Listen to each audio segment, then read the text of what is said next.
सीख करके तो हवाई जहाज उड़ा रही है, ना सीखे तो साइकिल भी नहीं चलेगा। ऐसा लोग तो सीख करके वो कुछ भी कर सकती है। और आप सब जानते हैं हिंदुस्तान की इकलौती कंपनी आरसीएम बनी, जहां पे इंदिरा गांधी स्टेडियम को फुल कर दिया। और उस फुल महिलाओं के जन सैलाब में देश के पहले आईपीएस महिला आई किरण बेदी, और उन्होंने क्या कही?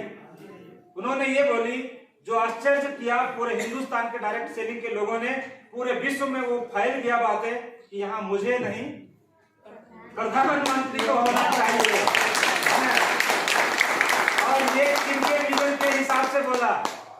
कीसोल के एमडी, आप बोलिए कीसोल के जो रचयिता हैं, उनके कारण उन्होंने इस शब्द कहा कि 3 साल 4 सालों में महिलाओं ने इतना प्रचंड जनसैलाब उमड़ा दिया, इंदिरा गांधी स्टेडियम भर दिया। अगला एनिवर्सरी में क्या होगा? और किरण बेदी देख करके उस चीज को रह गई और वो शब्द बोल गई जो पूरे देश में नहीं पूरे विश्व में फैल गया। ऐसा ना? तो अब हम समझते हैं कि आरसीएम सिस्टम से पैसा आता कैसे है, हम स्वावलंबी बनते कैसे हैं। देखिए दोस्तों, मार्केट में कोई कंपनी होती है, मान लो कि ये कंपनी है, कोई माल को बनाती है, चाहे वो क्रीम बनाए, साबुन बनाए, XYZ कुछ भी बनाए। एक कंपनी है या फैक्ट्री है या मिल है, कोई भी माल मैन्युफैक्चरर है, बनाने वाली, ये मालिक है, मार्केट की बात कर रहे हैं। और एक कस्टमर होता है, एक कस्टमर होता है जो उस चीज को कंज्यूम करता है। लेकिन मैं आपसे पूछना चाहता हूं कि एक क्रीम या एक साबुन अगर इनको जरूरत पड़े तो क्या ये कंपनी में खरीदने जाता है? एक क्रीम या एक साबुन या एवरीथिंग, कोई भी आइटम, ये कस्टमर कंपनी में मुंबई दिल्ली में खरीदने नहीं जाता। ये जाता है अपने बाजू वाला रिटेलर के पास, जो अपने घर के अड़ोस पड़ोस में 5 लाख 10 लाख 20 लाख पूंजी लगा करके बैठा हुआ है। ये रिटेलर है, ये भी उस क्रीम और साबुन को घर में नहीं बनाता, ये लाता है ऊपर के होलसेलर से। ये भाई साहब भी घर में क्रीम साबुन को नहीं बनाते, ये लाते हैं ऊपर के डिस्ट्रीब्यूटर से। ये भी घर में नहीं बनाते, ये लाते हैं ऊपर के CNF से, कैरिंग एंड फॉरवर्डिंग एजेंट से। ये भी घर में उस क्रीम और साबुन को नहीं बनाते, ये लाते हैं कंपनी से। कंपनी माल बना तो देती है, लेकिन देश में विख्यात कैसे हो, प्रचलित कैसे हो, ब्रांड पॉपुलर कैसे हो, ये टेंशन कंपनी के बहुत होते हैं।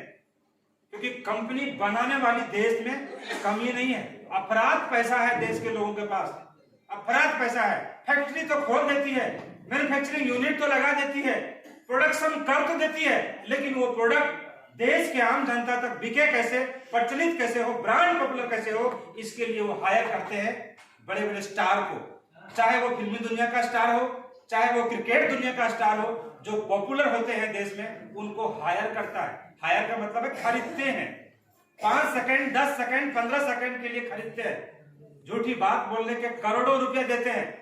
आप सब जानते हैं उन चीजों का प्रचार वो हीरो हीरोइन, वो बड़े बड़े स्टार लोग करते हैं, जिनका इस्तेमाल उसके घर के कोई भी नहीं करते। उसके पानी भी विदेशों से आते हैं, उसके साबुन क्रीम भी विदेशों से आते हैं, लेकिन वो साबुन क्रीम के बारे में बड़े लंबे चढ़ बढ़ करके एकदम तन बदन खोल खाल के बताते हैं। ये देखो मेरे गोरेपन का राज, फलाना वाला साबुन, फलाना वाला क्रीम, देखो मैं लगाया तो गोरा हो गया। ऐसा होता है नहीं होता है? ऐसा होता है। और लोग देख देख करके वो साबुन क्रीम को खरीदते हैं, खरीद तो होते हैं, लेकिन आम आदमी को लगता है कि ये बड़े बड़े स्टार लोगों को पैसा कंपनियां देता होगा। कंपनी अपने घर से फुट्टी कोड़ी चवन्नी नहीं देता, देते हम सब लोग हैं। कैसे? कंपनी अगर कोई सामान को विद प्रॉफिट अपना मार्जिन रख के 50 में बनाती है, तो वही सामान एक आम जनता तक आते आते आते आते आते कितना में आता है? 100 में आता है। सब लोग बोलिए कितने में आता है? 100 में आता है। कंपनी अगर कोई भी सामान को अगर 500 का बनाती है, तो वही सामान आते आते आते आते कितना का आता है? 1000 का आता है। यानी 50% गाढ़ी कमाई का हम और आप देश की जनता ने ये बिचौलिया लोगों को देते रहते हैं। और दोस्तों यहाँ पे ये तो तरीका आपने समझ लिया कि 50% गाढ़ी कमाई का पैसा हमारा और आपका पैसा ये मिडिल मैन में जाता है, ये तो समझा। लेकिन ये बीच के बिचौलिया लोग दिनों दिन सामान को डुप्लीकेसी करते हैं। आज जो मार्केट में सामान है वो अपराध डुप्लीकेट है, और वो डुप्लीकेसी चीजों को खा खा करके आम जनता सदैव बीमारियों के चपेट में है। 40 साल से ऊपर लोगों का किडनी खराब, लिवर खराब, हार्ट, तो ये शुगर, बीपी, ऐसा नो।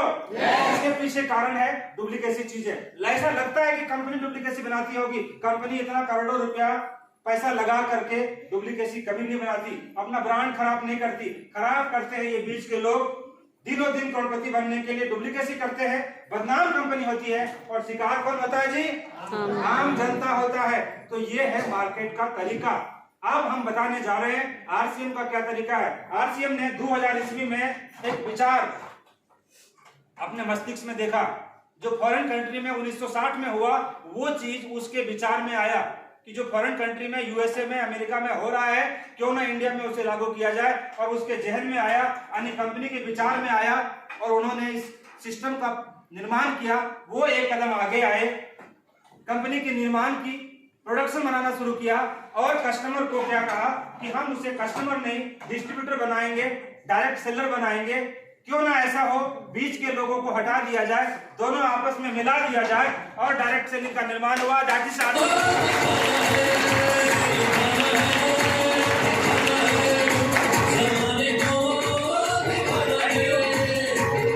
अब आप सबका कहना होगा कि ये middle man, retailer, wholesaler, distributor भी आना चाहे आरसीएम बिजनेस में, तो क्या नहीं लेंगे? बिल्कुल लेंगे। इनको भी कहा कि आप भी पीछे लग जा, पीछे लग जा, पीछे लग जा, पीछे लग जा। आप पढ़े लिखे हैं या नहीं हैं? पूरा देश का जनता आपके साथ में जुड़ेगा। एक बार जोरदार सम्मान के साथ भाई बताएंगे। Thank you, thank you, thank you.